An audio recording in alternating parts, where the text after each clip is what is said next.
Snow White's palace overlooks Swan Lake, and part of the lake flows into the moat circling the palace, which works to the advantage of anyone trying to sneak in. There is a hidden gate at the bottom of the palace that the moat runs through.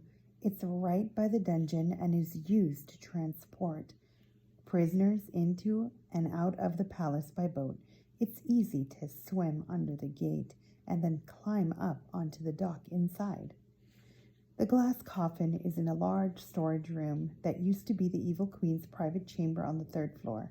On the 2nd floor, you'll find a large portrait of the Evil Queen herself, just past the grand staircase off the main entrance. The portrait is actually a secret door that leads up to the chamber. Travel at night, so it's difficult for anyone to spot you in the water. But note that the Swan Lake's waters are very deep and can be rough after sundown. Use something as a flotation device like a log or a piece of wood. Alex was standing next to a log that had washed ashore on the riverbed, and she gestured down to it. "See?" Alex said. "Gotcha," Connor said. The twins waited for nightfall to travel across the river to the palace. They carefully placed the log into the river and then entered the water themselves. It was unbearably cold. Connor made a high-pitched gasping sound as soon as he was waist deep. "Woo! It's so cold. I think we may be twin sisters now," he said through rattling teeth. "I don't think I've ever been this cold in my entire life." "Just keep thinking that we only have 2 more items left to collect, and then we'll be home," Alex said, shivering herself. "Jewels from Snow White's coffin and the saber from the deepest sea," Connor repeated to himself. "Jewels from Snow White's coffin and the saber from the deepest sea. Nope, I'm still cold." They held on to the log and drifted on the current to the palace. Having the log was a good call, since the water was very choppy and the twins were getting tired just by holding on to it. They probably would have drowned without it. The closer they got to the palace, the more soldiers they saw marching the grounds. "There are so many soldiers," Connor said through shivering teeth. "It's because of the Evil Queen," Alex said. "I doubt there was this much surveillance when the man from the journal came." The twins submerged themselves completely whenever they thought a soldier might be able to see them.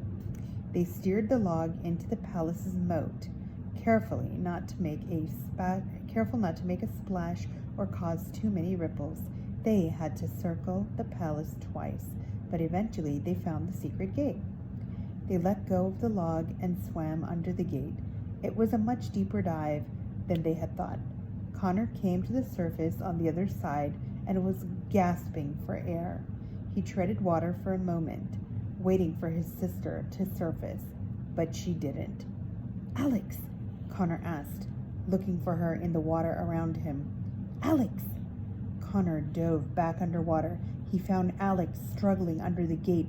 One of the straps on her bag had caught when she'd swum under it. She was stuck and she desperately needed air. Connor swam down to her and yanked on her bag as hard as he could to set his sister free, but it wouldn't budge.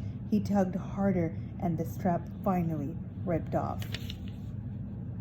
He helped Alex get to the surface. She was breathing harder than he had ever heard her breathe before. She had been seconds away from drowning. Connor helped her over to the dock, and they both climbed on top of it.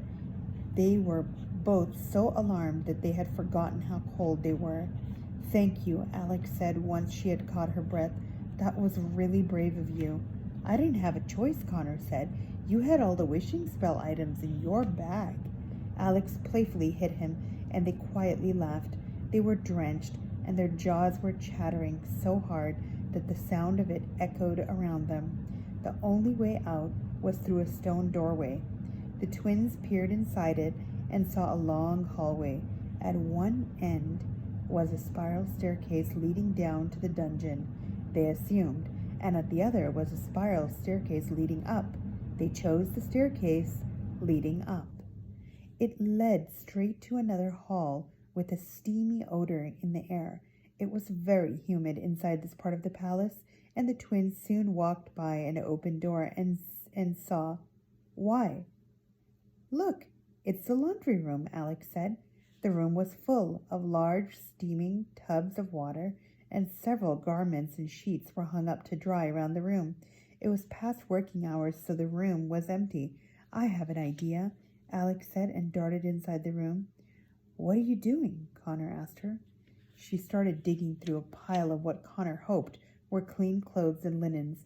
If the grounds outside are any indication, I bet the halls of the palace are swarming with soldiers, she said.